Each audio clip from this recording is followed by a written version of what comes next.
사랑이 많으신 하나님 아버지 감사합니다. 오늘도 하나님의 말씀을 배우고자 에스더를 알고자 하나님 이 자리에 서게 하시니 감사드립니다.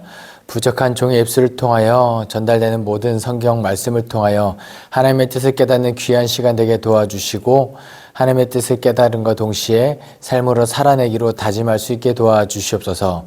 무엇보다도 더욱더 겸손해지기를 소망하며 예수 그리스도의 이름으로 기도합니다. 아멘.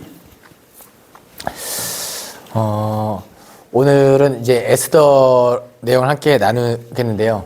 성경의 인물들이 보면은 되게 이렇게 힘들게 살고 노력하고 이런 사람들이 굉장히 많이 나오거든요. 그 중에 가장 노력을 많이 한 사람을 뽑으라면 에스더를 뽑을 수 있죠. 왜요? 많이 에스더라. 그래서. 네.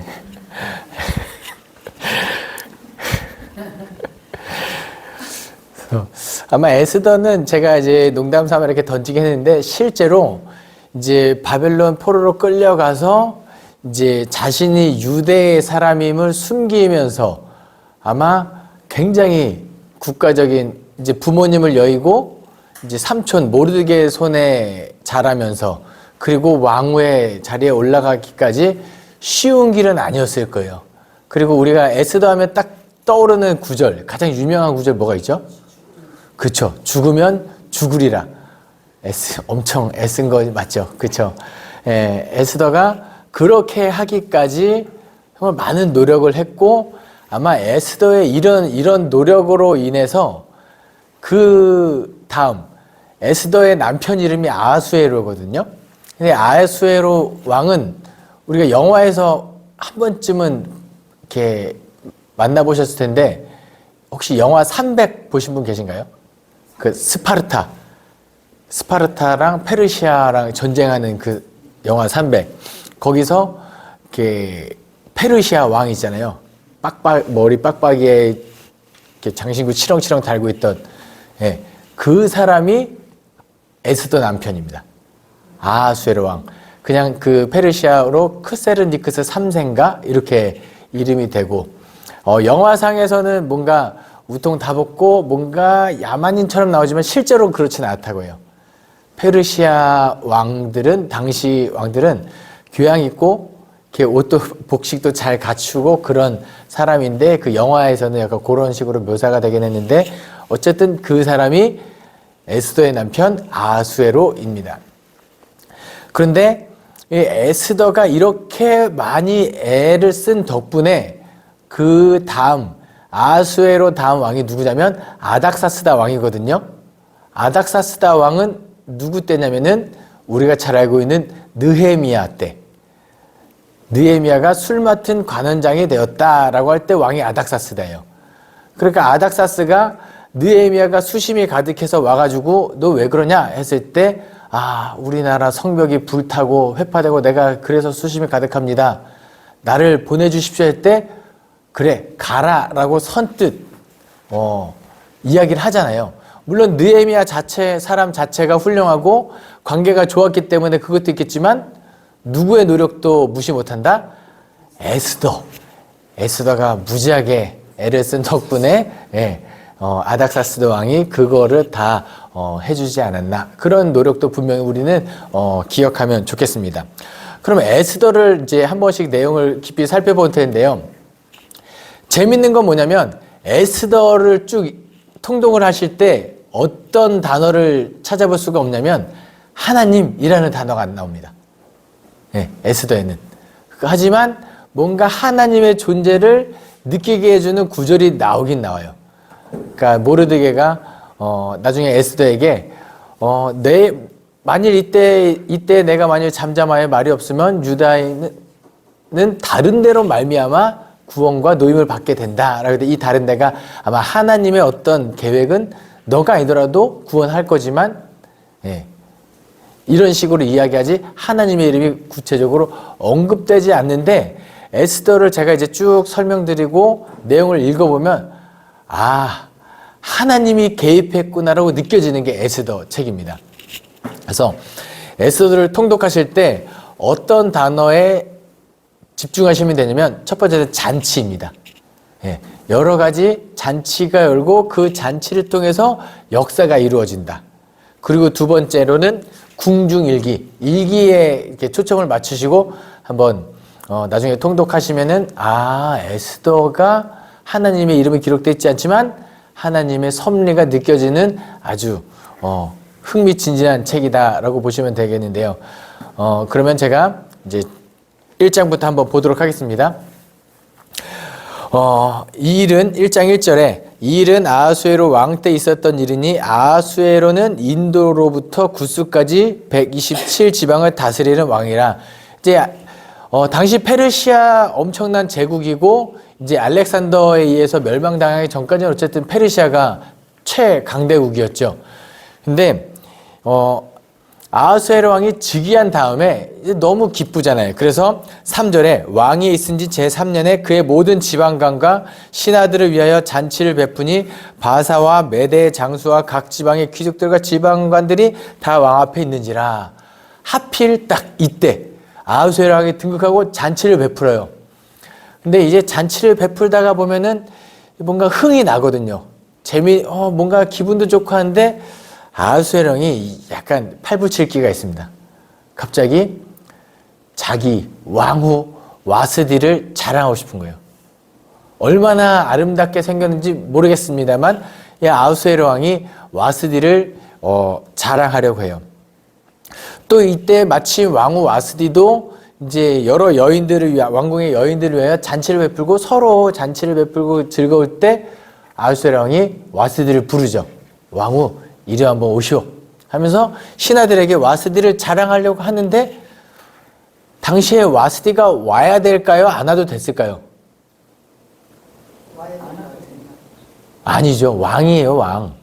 아하수에로 왕입니다. 근데 안 하면 네. 이게 지금 느헤미야 보면은 느헤미야가 왕 앞에 갈 때 술 맡은 관원장이고 그렇게 관계가 좋은데도 불구하고 뭐예요? 수심이 있는 채로 왕 앞에 나가면 죽임을 당할 정도. 그리고 나중에 에스더가 뭐라고 이야기하면 모르드게가 너 지금 왕한테 가서 이 유다 민족을 위해서 너가 가서 얘기해라 라고 할 때 뭐라고 했냐면 왕이 나를 호출하지 않았는데 내가 왕 앞에 서있다가 왕의 진노로서 죽임을 당할 수 있습니다 라고 얘기해요. 그러니까 와스디를 불렀을 때 와스디가 안 간다고 하는 건 말이 안 되는 거예요.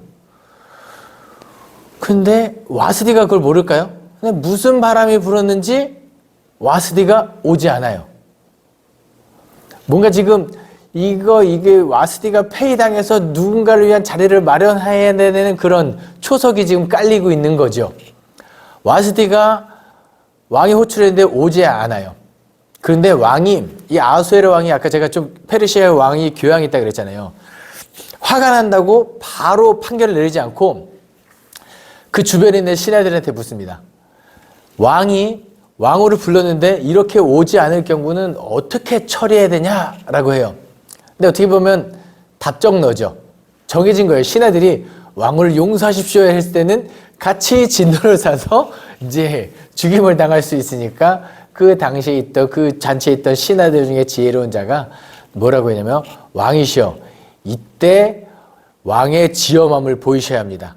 왕후를 폐위시켜야지 그래야지 각 지방에 있는 모든 가정의 질서가 바로 섭니다. 왕후를 폐위시키십시오 라고 해서 왕후를 폐위시키죠. 왕후의 자리가 폐위시키면 그 자리는 공석으로 계속 내버려 둘 수 있나요? 아니죠. 이제는 누군가는 뽑혀야 돼요. 왕후를 뽑혀야 돼요. 누굴 위한 자리일까요? 애초부터 에스더는 아니었지만 어쨌든 이제 공석이 되었습니다. 2장으로 넘어가서 이제 왕후 후보들을 한번 뽑읍시다 라고 해서 지방으로 사람들을 보내죠. 그 중에서 2장 7절 말씀에 그의 삼촌의 딸 하다사 곧 에스더는 부모가 없었으나 용모가 곱고 아리따운 처녀라. 그의 부모가 죽은 후에 모르드게가 자기 딸같이 양육하였더라. 모르드게가 이 에스더를 잘 양육하였고 이제 뭔가 왕후를 뽑는다고 했을 때 이 정권을 맡긴 사람의 이름이 헤게거든요. 헤게라는 사람이 에스더를 보니까 괜찮은 거예요. 그런데 그 당시에 헤게뿐만 아니라 많은 사람들이 왕후를 찾으러 떠났을까요? 안 떠났을까요? 떠났겠죠. 각 지방, 127개 지방을 다스리던 사람들 중에 왕후가 폐위됐을 때 신하들 중에는 어떤 마음이 있었냐면 이때가 기회다. 왕의 마음에 드는 사람을 내가 찾아서 가면은 이거 출세길이 열리는 거거든요. 그렇죠? 예.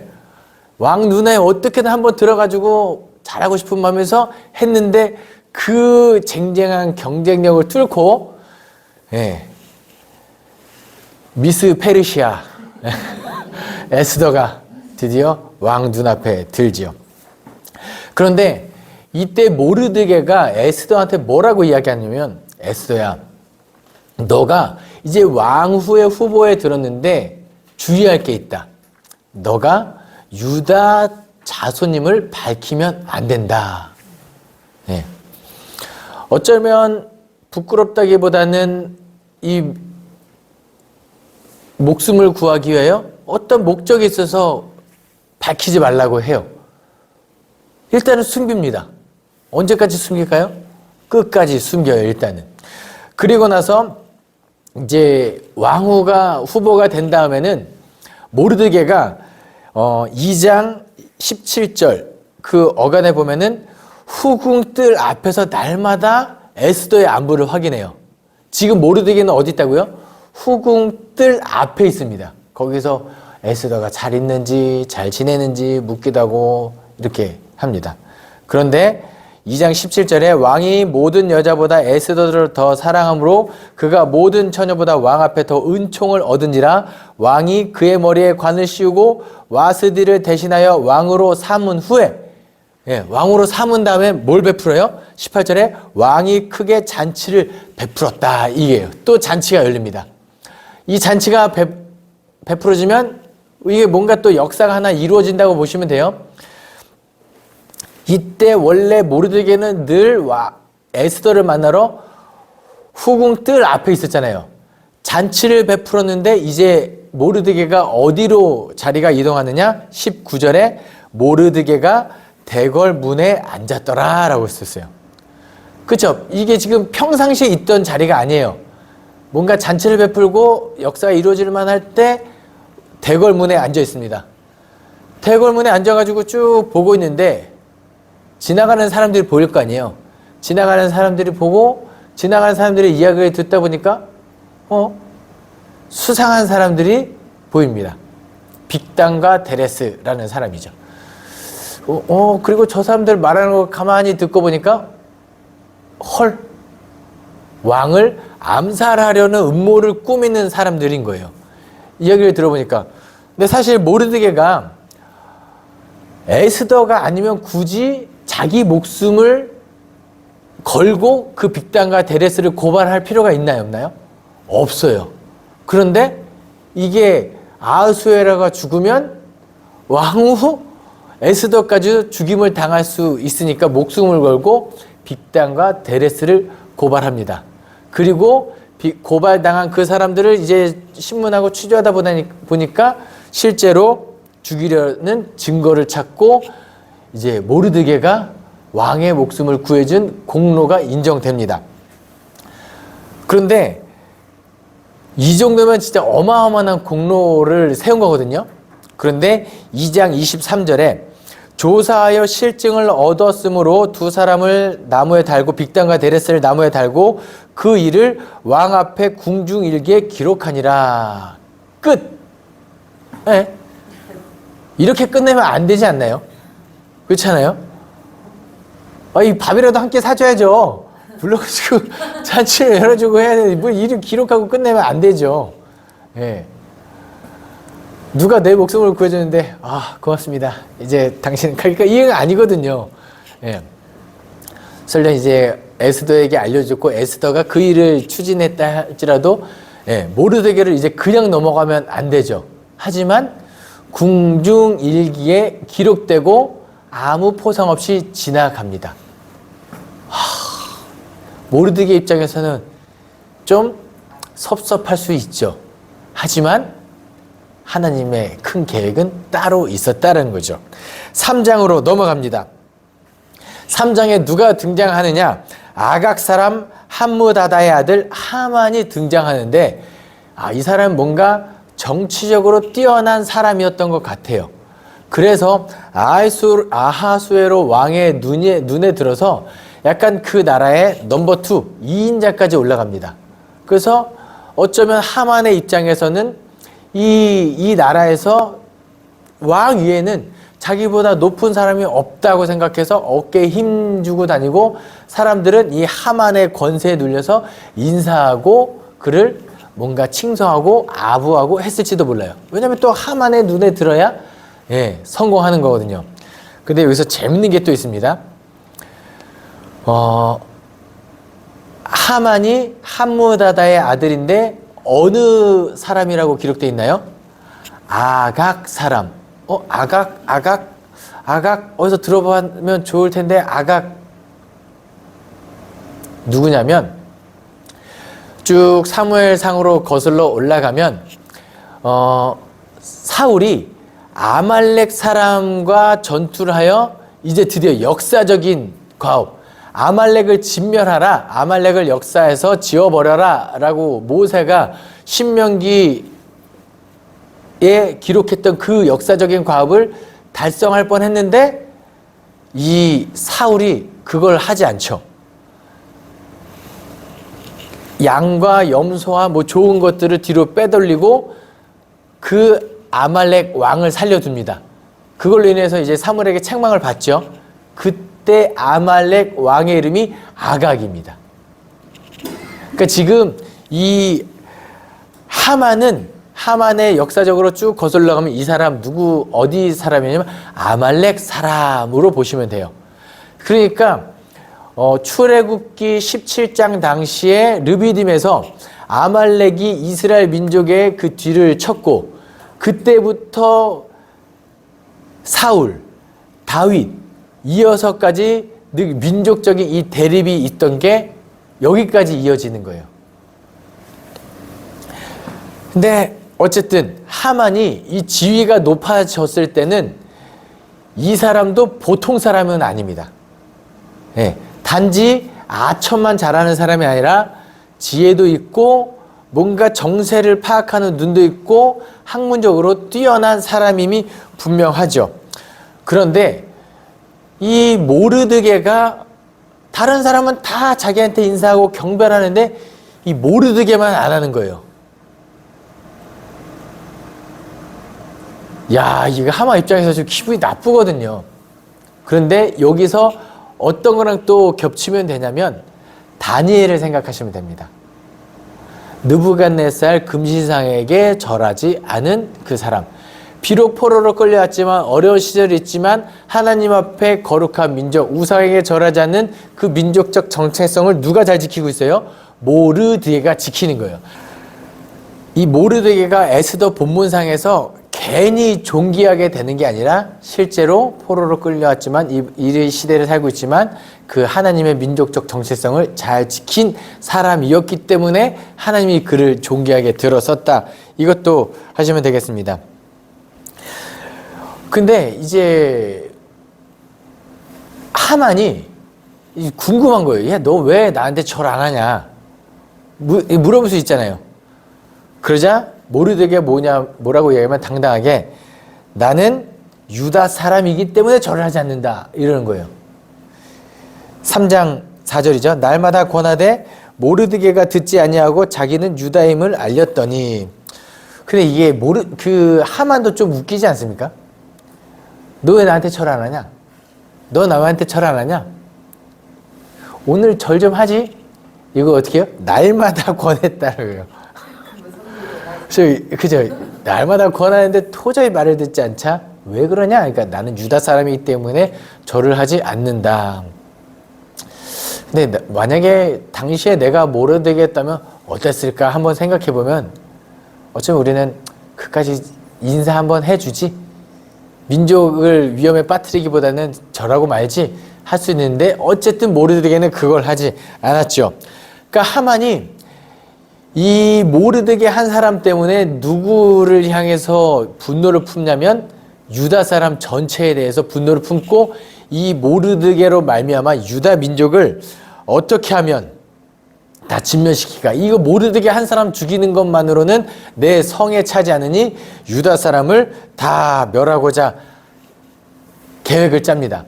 그러니까 이 사람 근데 막무가내 사람 아니에요. 정치적으로 뛰어난 수완 있는 사람입니다. 그래서 일단은 신탁처럼 제비를 뽑습니다. 제비를 뽑아가지고 이 제비의 이름이 부르거든요. 부르를 뽑아서 그 날짜에 맞춰서 이 유다 민족을 진멸하겠다 했는데 그 날짜가 아달월을 뽑습니다. 이게 12월 달인가 그런데요. 아달월을 뽑아요. 그리고 나서 날짜를 뽑고 나서 왕을 찾아갑니다. 하만이 아하수에르 왕을 찾아가서 왕이시여, 왕이 이 많은 나라를 다스리는데 국고를 제가 한번 더 넉넉하게 채워드리도록 하겠습니다. 그쵸? 왕도 당시에 이 나라의 법 위에 있을 수도 있지만 법을 지켜야 되는 사람이기 때문에 국고를 그렇게 막 흥청망청 쓸 수는 없거든요. 그러니까 왕의 권위를 드러내고 잔치를 베풀려면 어쨌든 국고가 이제 넉넉해야 되는데, 왕이시여, 내가 당신의 국고를 넉넉하게 채울 수 있는 방법을 하나 알고 있습니다. 뭐냐면 이 왕의 민족 중에서 유다 민족들이 있는데 그 민족들이 뭔가 움직임이 불손합니다. 그리고 이 민족들을 그렇게 엮어가지고 다 진멸시키면 그들이 갖고 있던 재산이 다 왕의 국고로 환원시킬 수가 있습니다. 그러니 이 유다인들을 진멸하는 것에 동의를 해 주십시오. 왕의 입장에서는 손해볼 게 없죠. 그리고 자기 손에 피를 묻히는 게 아니라 이 모든 것을 하만이 해준다고 하니 그것을 허락합니다. 왕의 반제 인장을 내어주고 왕의 조서를 써서 그것을 모든 127개 지방으로 조서를 보냅니다. 그럼 보세요. 이 페르시아 이 수상궁, 아하수에르 왕이 있는 곳에서부터 그 모든 나라의 조서가 전해지기까지 시간도 오래 걸리죠. 그리고 이 왕이 내린 조서가 칙령이 실행에 옮겨지기까지도 시간이 있어요. 그러면 그 칙령이 선포된 날 다음부터 유다인들의 마음은 어떨까요? 야, 이거 너무 불안한 거죠. 도대체 이거 우리가 뭘 잘못했는지, 어찌할까? 이러지도 못하고 저러지도 못하고, 뭐 혹자는 그러면은 이 조서가 반포된 다음에 페르시아 이 제국을 떠나서 살면 되지. 그것도 만만치가 않죠. 이 나라를 떠나서는 이렇게 생존권이 누구도 보장받을 수 없는 그런 나라. 이 조서가 반포된 다음에 사장으로 넘어가면 모르드게가 이 사실을 알고 배 옷을 입고 재를 뒤집어 쓰고 성문에 나가서 대성통곡을 합니다. 근데 이 모르드게도 약간 갈 때까지 간 거예요. 왜냐하면 나라 법상 대궐 문 앞까지 굵은 베옷을 입은 자는 대궐 문에 들어가지 못하기 때문이죠. 그러니까 못 들어가고 밖에서만 우는 거예요. 예. 자기가 할 수 있는 한 최대한 애곡하는 것을 지금 하고 있는 거죠. 그러니까 에스더 입장에서는 우리 삼촌이 왜 저기서 왜 저러고 있나 하고 왔다 갔다 소식을 듣죠. 그러니까 유다 민족이 위기에 처한 것을 알고 에스더에게 전하면 모르드게가 자기 의견을 전하죠. 이제 너가 왕 앞에 가서 유다 민족의 이 위기를 알려라.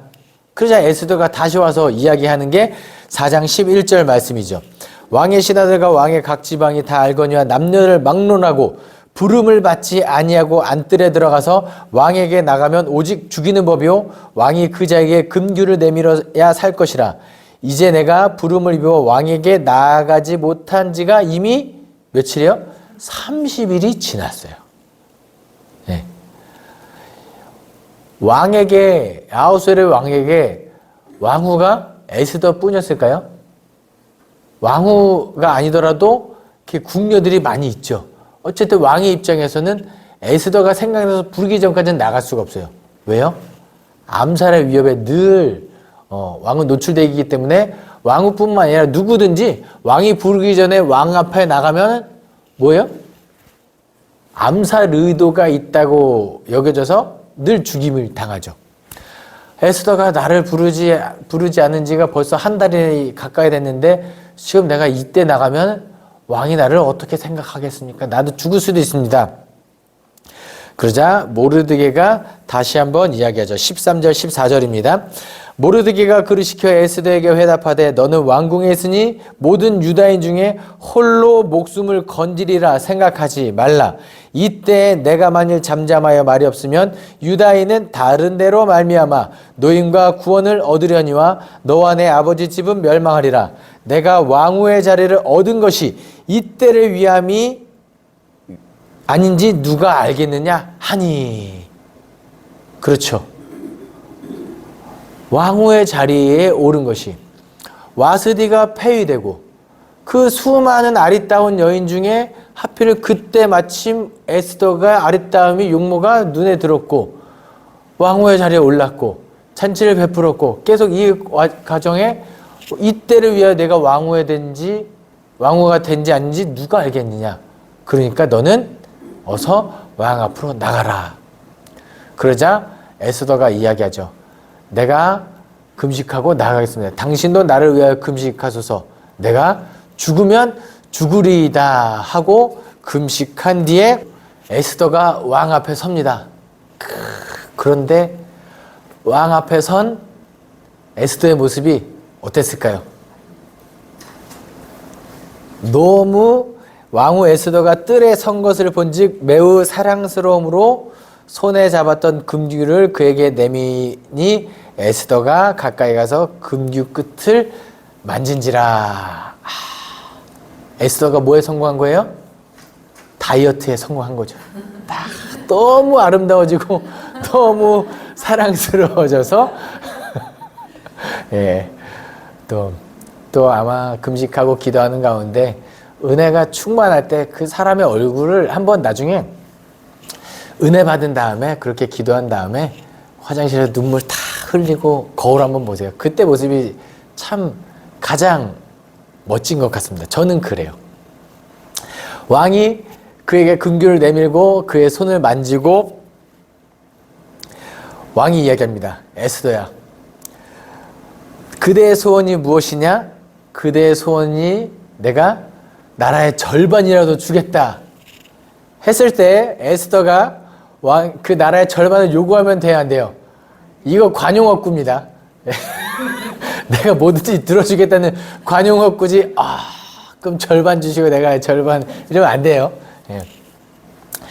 그러자 에스더가 뭐라고 했냐면 왕이시여 나를 위하여 내가 왕을 위하여 잔치를 베풀겠사오니 왕은 그 자리에 오소서. 혼자 오지 말고 누구랑 같이 오소서? 하만과 같이 오소서. 그러자 왕이 하만을 급히 부르고 하만과 같이 하만이 왕과 함께 에스더가 베푼 잔치에 갑니다. 자, 여기서 하만의 심정을 한번 생각해 보겠습니다. 어떤 마음이 들까요? 두 가지 마음이 들어요. 첫 번째는 교만한 마음이죠. 내가 특별한 대우, 왕과 함께 특별 대우를 받았다. 그런데 하만이 제가 아까 말했다시피 호락호락한 사람 아닙니다. 왜 나를 이 자리로 불렀을까?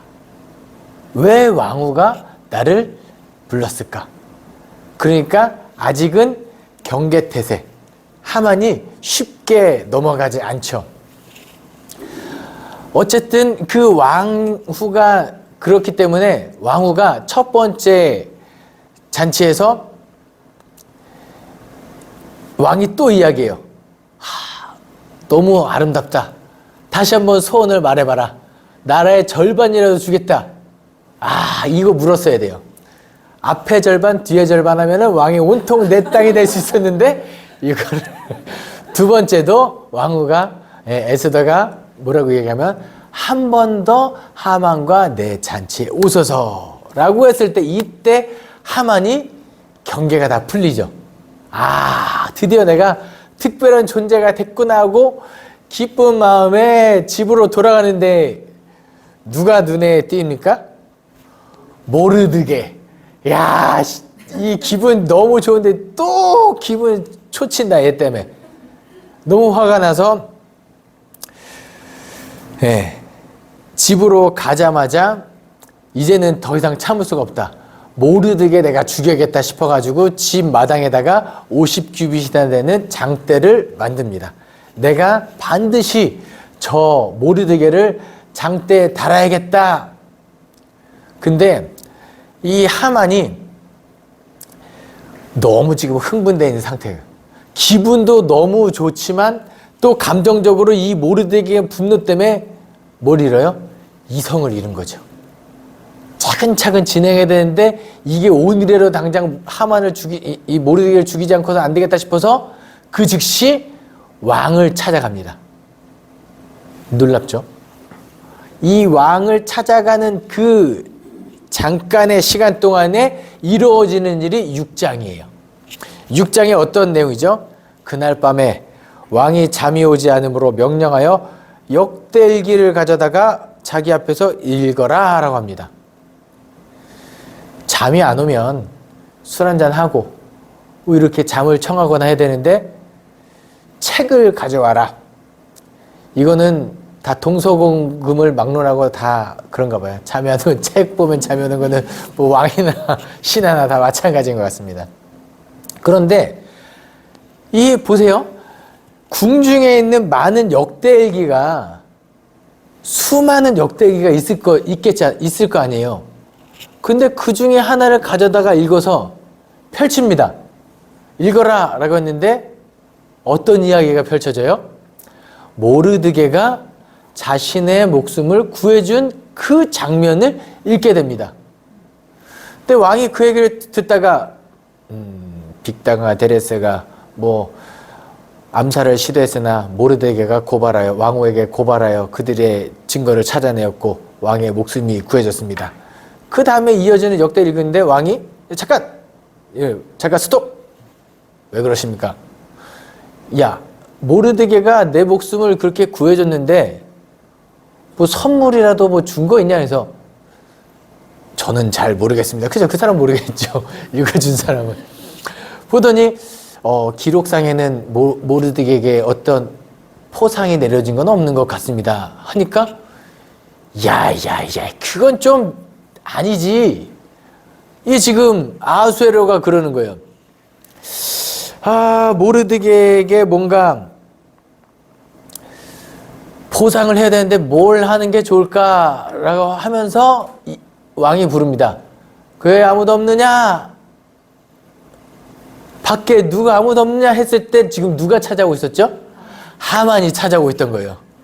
하만이 왜 찾아오고 있었죠? 모르드게를 그 자기 집에 세운 장대에다가 매다른 것을 허락받으러 오고 있는 거예요. 하만은 지금 왕이 어떤 마음을 품고 있는지 꿈에도 모르고 걔 아무도 없느냐 했는데 밖에서 얘기하죠. 지금 밖에 하만이 있습니다. 하만을 들라 해라. 아무리 하만이 육무가 급해도 왕의 육무가 먼저죠. 이게 또 타이밍이 참 기가 막힙니다. 왕의 용무가 먼저예요. 그래서 왕이 이야기합니다. 하만아, 내가 이 나라에, 이것도 기가 막혀요. 모르드게라고 얘기하래요. 내가 이 나라에 존귀하게 하고 싶은 사람이 있는데 그를 어떻게 하면 좋겠냐? 라고 했을 때 하만이 이런 마음을 갖습니다. 아이 참, 그냥 나라고 이야기해도 되는데 왕이 또 내 그냥 또 체면 또 생각해 주시고, 야, 이거 뭐라고 대답하면 좋을까? 하만 입장에서는 왕의 2인자로서 모든 권세를 다 누렸어요. 그런데 딱 한 가지, 뭐만 못 해봤어요? 왕만 못 해봤습니다. 그러니까 왕에게 뭐라고 이야기하냐면, 왕이시여, 그 존귀하게 해주고 싶은 사람을 위하여 왕복과 왕께서 타시는 말과 왕관을 가져다가 씌우고 거리로 돌아다니게 하소서. 그럼 사람들이 다 그를 왕처럼 환호하게 하니까 자기 지금 그거 한번 느껴보고 싶어서 왕에게 그것을 조언합니다. 그러자 왕이 야 하마나 그거 좋겠다. 지금 너가 말한 거 모르드게에게 하라라고. 하만의 입장에서 와 어때요 지금? 지금 마음이 무너져. 이럴 수가 있나? 지금 왕처럼 높이 존귀하게 하라 한 그 사람에게 왕이시여 그를 높이 하소서, 장대 높이 이렇게 할 수는 없는 거거든요. 그러니까 야 이거 큰일 났다 하고 집으로 돌아갑니다. 집으로 돌아가서 아내와 이야기하죠. 아, 왕이 나에게 이런 일이 이 모르드게에게 이 모든 것을 하겠는데 야 큰일 났다 하니까 이제 집에서도 이 근심 걱정하고 어떻게 하면 좋겠나 뭐 이러고 걱정할 때 어떤 날이 다가오죠? 에스더가 베푼 두 번째 잔칫날에 오고 어쩔 수 없이 하만은 다시 왕과 함께 에스더가 베푼 두 번째 잔치에 갑니다. 그게 7장이죠. 왕이 하만과 함께 또 왕후 에스더의 잔치에 가니라. 왕이 또 이날 또 술도 마시고 잔치의 분위기에 취해서 너무 좋은 거죠. 또 이야기합니다. 왕후야, 에스더야, 소원이 무엇이냐? 내가 나라의 절반이라도 주겠다. 만약에 왕후 에스더가 이 세 번의 조언을, 세 번의 소원을 다 나라의 절반을 받았으면 이제 왕은 빚져서 나라를 줘야 되는 이런 판국이 됐죠. 그죠? 그런데 이때 비로소 왕후가 이야기를 하죠. 왕이시여, 사실은 제가 유다 사람입니다. 그런데 지금 저희 민족을, 우리 민족을 멸절하려는 음모가 있는데 우리 민족을 구해 주십시오. 7장 5절에 아하수에로 왕이 왕후 에스더에게 말하여 이르되 감히 이런 일을 심중에 품은 자가 누구며 그가 어디 있느냐 하니 6절 에스더가 이르되 대적과 원수는 이 악한 하만이니이다. 여기 있는 이 하만이니이다. 이제 제가 아까 이야기했잖아요. 아하수에로 왕이 교양 있고 하기 때문에 아무리 화가 나도 그냥 즉결 처분 이런 건 없어요. 그러니까 하만을 앞에 두고 진노했지만 이유는 모르겠지만 잠깐 그 자리를 뜹니다. 분노를 삭히기 위해서 떠났을 수도 있고요. 아니면 이런 자신이 인장을 내어줬기 때문에 법적으로 하만은 자기의 명령을 하는 사람이에요. 그렇기 때문에 함부로 철회할 수도 없고 뭔가 밖에 있는 또 지혜로운 사람들에게 조언을 구하기 위해 그 자리를 떠났는지도 모르겠습니다.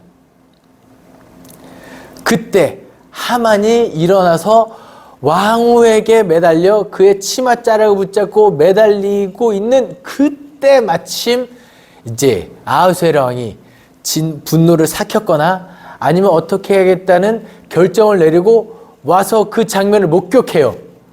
그런데 아하수에로 왕의 눈이 돌아가죠. 그러고 뭐라고 이야기합니까? 7장 8절에 왕이 후원으로부터 잔치 자리에 돌아오니 하만이 에스더가 앉은 걸상 위에 엎드렸거늘 왕이 이르되 저가 궁중 내 앞에서 왕후를 강간까지 하고자 하는가 하니 이 말이 왕의 입에서 나오매 무리가 하만의 얼굴을 싸더라. 이거는 뭐 용서받을 수 없는 오해인 거죠. 예. 그러자 하만이 했던 모든 것들 다 이제 살려달라 이런 것도 포함되지 않고 그 자리에서 직결 처분이 되죠. 그래서 8장으로 넘어갑니다.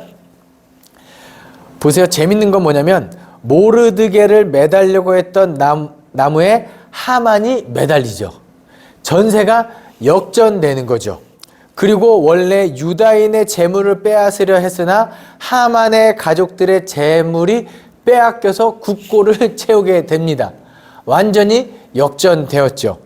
유다인을 죽이려 했던 아달월이 오히려 구원이 선포되는 불임절이 됩니다. 불임절이 됩니다.